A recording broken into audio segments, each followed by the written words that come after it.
Trump finalmente da el primer paso para tomar el control total de Cuba al enviar al director de la CIA, John Ratcliffe, a La Habana con un mensaje que el régimen comunista no pudo ignorar. O la isla cambia de manera profunda o enfrentará la presión total de Estados Unidos en el propio patio trasero de América este 16 de mayo de 2026. La visita dejó claro que Trump no está tratando a Cuba como un símbolo antiguo de la Guerra Fría, sino como una base debilitada, sin combustible, sin fuerza económica, dependiente de aliados hostiles y ahora obligada a negociar con Washington. Mientras la vieja familia Castro vuelve al centro de la mira. La posible acusación contra Raúl Castro por la muerte de 4 personas en el ataque contra aviones civiles en 1996 aumenta el peso político de la ofensiva y muestra que Trump está presionando a Cuba por todos lados. Justicia, energía, ayuda humanitaria y seguridad regional. El régimen intentó vender resistencia durante décadas, pero ahora recibe al jefe de la CIA en La Habana. Pide ayuda, intenta probar que no representa una amenaza para Estados Unidos y ve a Washington tomar la iniciativa en una jugada que expone el fracaso del comunismo cubano ante el gobierno más agresivo contra dictaduras en el hemisferio occidental. Ya te voy a contar todo eso. Vas a querer estar suscrito al canal para seguir bien informado, información en tiempo real, con la mejor calidad periodística que hayas visto, con el estándar de credibilidad de Milson Alves. Ratcliffe se reunió en La Habana con autoridades vinculadas al Ministerio del Interior cubano y con personas cercanas a la estructura de inteligencia del régimen. La misión se realizó en nombre de Trump en un momento en que Cuba enfrenta escasez de combustible, apagones, presión en las calles y pérdida de apoyo externo. La isla no puede seguir funcionando como refugio seguro para los adversarios de Estados Unidos en el hemisferio occidental. Ratcliffe discutió operaciones de inteligencia, estabilidad económica y seguridad. El gobierno estadounidense abrió una puerta de colaboración, pero condicionó esa apertura a cambios fundamentales dentro de la isla. En la práctica, Trump ofreció una salida y al mismo tiempo mostró el tamaño de la exigencia. Cuba puede recibir ayuda. Pero ató el intento de aliviar la crisis a la condición de que Cuba abandone su papel de base avanzada de enemigos de Estados Unidos.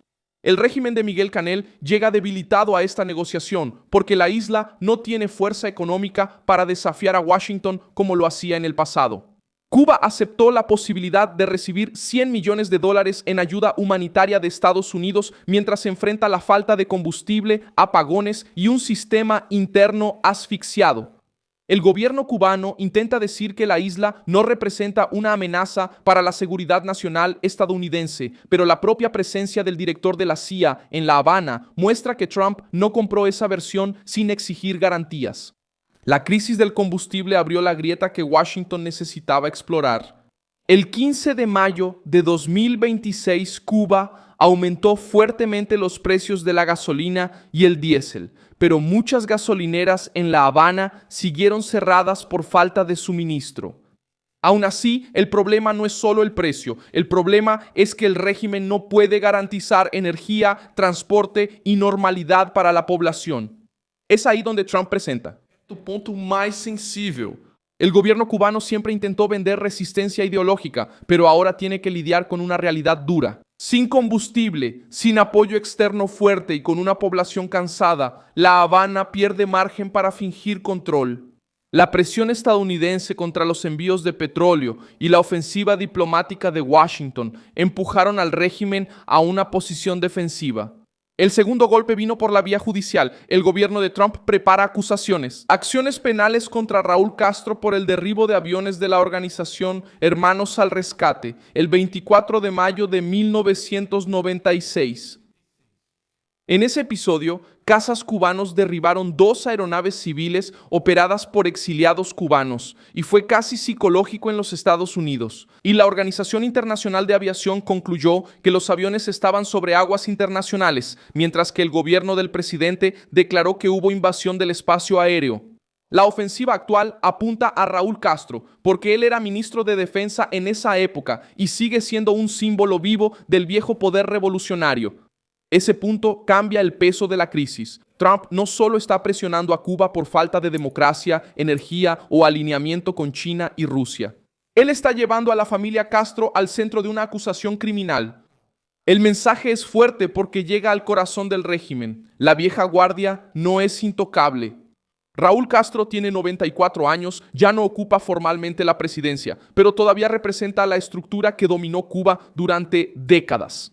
Cuando Washington amenaza con convertir ese nombre en un objetivo judicial, la advertencia llega a los militares, a los servicios de inteligencia y a los burócratas que sostienen La Habana.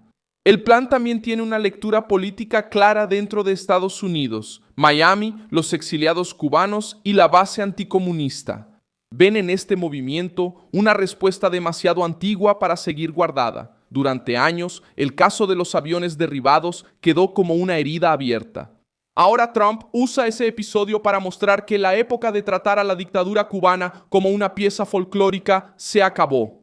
4 personas murieron en ese ataque y la acción judicial aparece justamente en el momento en que el régimen está sin combustible, sin estabilidad, el mismo blindaje internacional de antes. Marco Rubio también entra como pieza central de este cambio. Como secretario de Estado e hijo de la comunidad cubanoamericana, Marco Rubio sostiene que la economía de Cuba solo cambia de verdad si el sistema de gobierno cambia. Esa frase resume la estrategia. No sirve de nada enviar dinero, aliviar sanciones y mantener la misma estructura comunista controlándolo todo. Para Trump, la ayuda humanitaria no puede convertirse en oxígeno político para la dictadura. Debe utilizarse como instrumento de presión para obtener concesiones reales. El movimiento en La Habana todavía muestra que Trump está intentando cerrar el cerco regional. La lógica es quitarle a Cuba el papel de retaguardia para los adversarios de Estados Unidos. Debilitar la dependencia de la isla de socios como China y Rusia. Y forzar al régimen a elegir entre un aislamiento profundo o una apertura bajo condiciones estadounidenses. Es control a través de la energía, la ayuda, la justicia, la inteligencia y la negociación. Es Washington retomando el control del tablero cerca de su propia costa. Cuba intenta resistir en el discurso. El canciller Bruno Rodríguez condenó la presión estadounidense y acusó a Washington de seguir un camino peligroso. Pero la reacción cubana ya no parte de una posición cómoda. La próxima etapa puede ser aún más dura. Reuters informó que el Departamento de Justicia de Estados Unidos planea anunciar cargos contra Raúl Castro en Miami el 20 de mayo de 2026. Si esto avanza, La Habana tendrá que lidiar al mismo tiempo con una crisis interna, presión económica, demandas humanitarias, visita de la CIA y un ataque directo al símbolo máximo de la familia Castro. Trump no necesita declarar que asumió el control de Cuba. El primer paso ya fue dado cuando el régimen empezó a responder a la presión estadounidense dentro de la propia La Habana. Soy Milson Alves, internacionalista, y mi propósito es mantenerte bien informado con la verdad todos los días. Los enlaces de las noticias están en la descripción del video. Deja tu like en este video, suscríbete al canal y al final échale un vistazo a los comentarios para que estés aún más involucrado con la comunidad de Milson Alves.